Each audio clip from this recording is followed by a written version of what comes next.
In this video, we're going to look at several questions on the topic of angular mechanics from PhysicsBowl. So for the first one, it says a comet moves in an elliptical orbit around the Sun. As the comet moves from aphelion, the point on the orbit farthest from the Sun, to perihelion, the point on the orbit closest to the Sun, which of the following results is true? It's given that perihelion is closer to the Sun. So this means that the speed of the comet will definitely increase according to the angular conservation of angular momentum.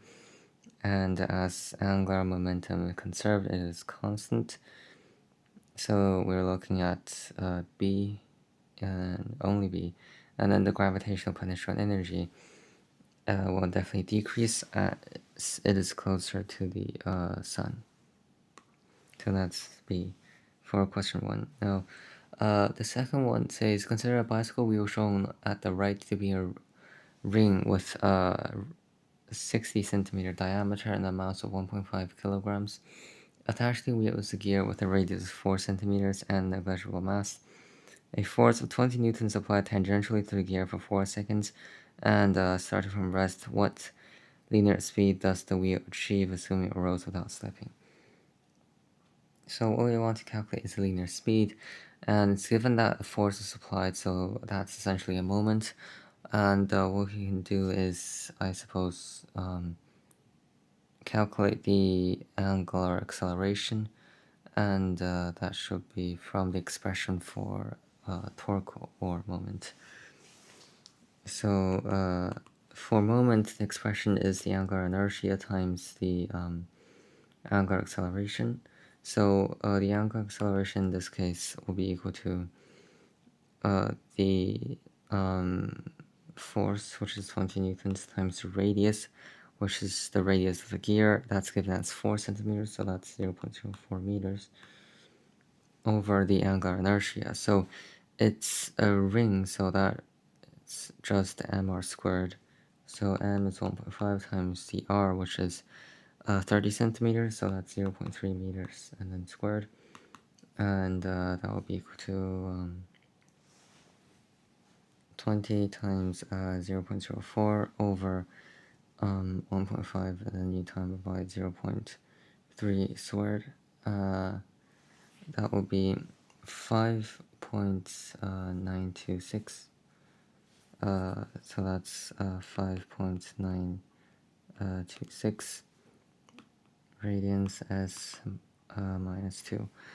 And from this, what we can calculate is the final angular velocity. So that will be 5.926 times by 4 seconds, I suppose. Yeah, 4 seconds. And then that will be equal to times 4. That's 23.704. 23.704 radians per second.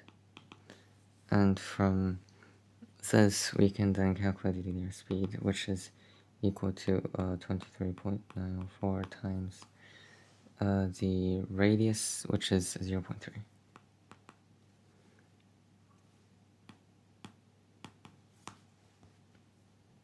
Times 0.3, which is 7.1 meters per second, and that would be C. So then for the third question, it says a radians per second is a unit of, that's just angular velocity. Pretty straightforward.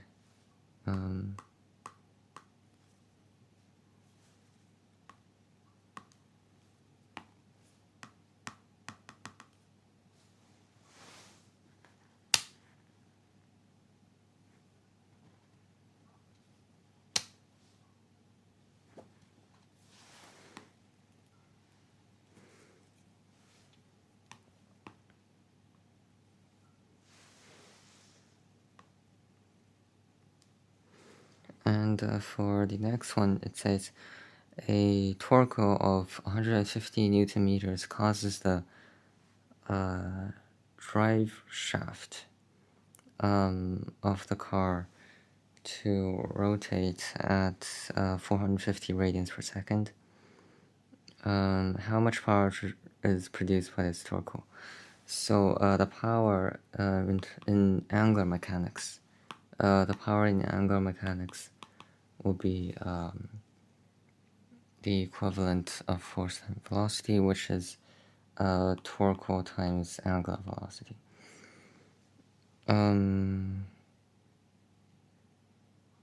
So yeah, so both of these variables given, what we need to do is just substitute in those variables. 150 times, that's 450, yeah, and then that will be B. For the next one, it says, what condition must be met for the angular momentum of a system to be constant? Mechanical energy is constant, not necessarily.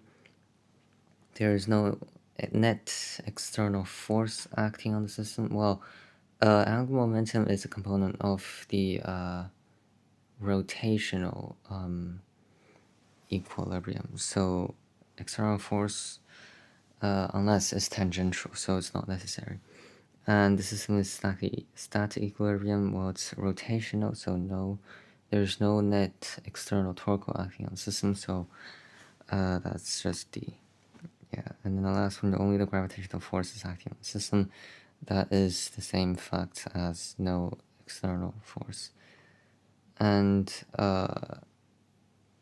for the next one, it says a solid cylinder rose without slipping on a rough inclined plane.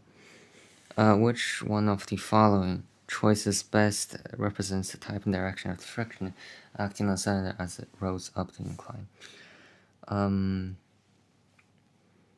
So as it rose up, in this case, we first have to identify where exactly is the friction. So the friction in this case must be, well, not necessarily in which direction, but it must be at the point of the normal contact. And in this case, the ball is rolling up the plane, so it's rotating in this direction.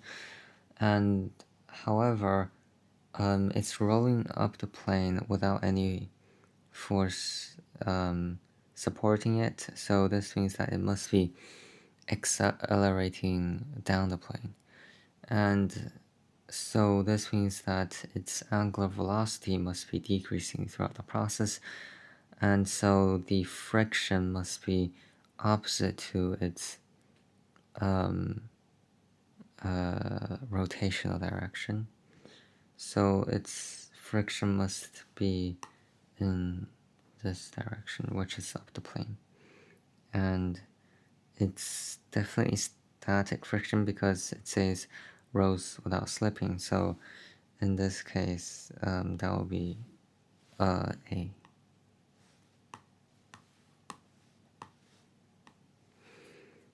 For the next question, it says two uniform disks, X and Y have equal masses, but different radii such that Rx is smaller than Ry. Both disks initially are at rest. Force F is applied tangent to each disk at its right edge for the same amount of time. As a result, each disk rotates counterclockwise in the plane of a page about a fixed frictionless axis through its center. Which one of the following choices correctly compares the magnitude of angular momentum L about its center axis and total kinetic energy of the disk X and disk Y? Okay, so let's compare the angular momentum first. So what we know about angular momentum is that angular momentum is equal to the angular inertia times the angular velocity. So the radius of x is greater than y, so this means that the angular inertia of x will be smaller than the angular inertia of y. And then for the angular velocity, how do we calculate angular velocity? So it's given that the force,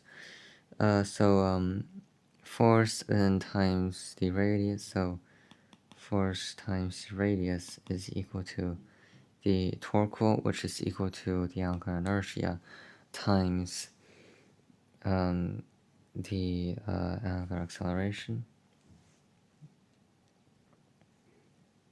So another thing we can do is that we can express the angular inertia. So F r is equal to mr squared. I'm just going to leave out the coefficient because it's constant. It's just the same for both of them, and it's constant. And so we can cancel out the r, so the angular acceleration will be equal to f over mr. Yeah, so for this expression, the force is constant, the mass is constant as well, so only the radius is different. And for the radius, Rx is,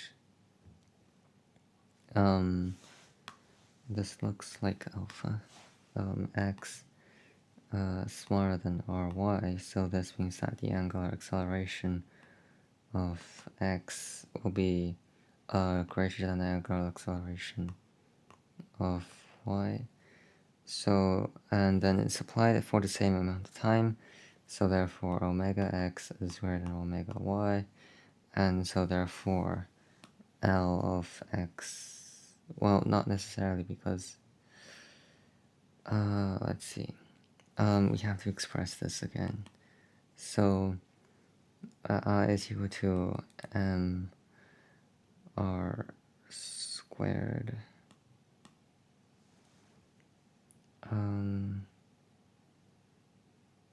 Okay, so if we plug in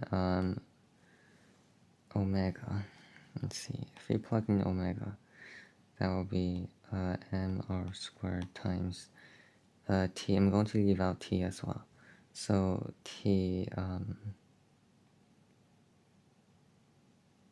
and that will be f over mr. So therefore, L will be equal to, this is just fr.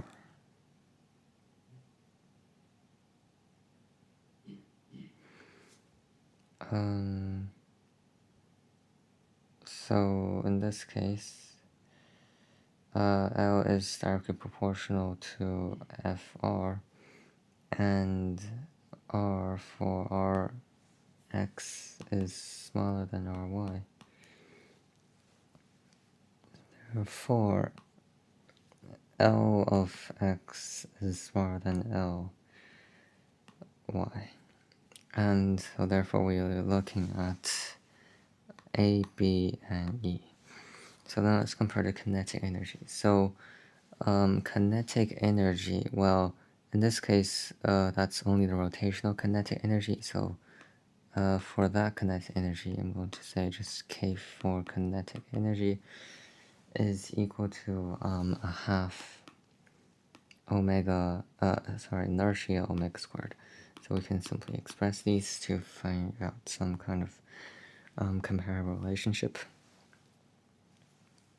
The angular inertia is mr squared, leaving out the coefficient, and then times the angular velocity, so I suppose it's squared, and then it's equal to a half, and then we cancel out these terms, so that's f squared over m.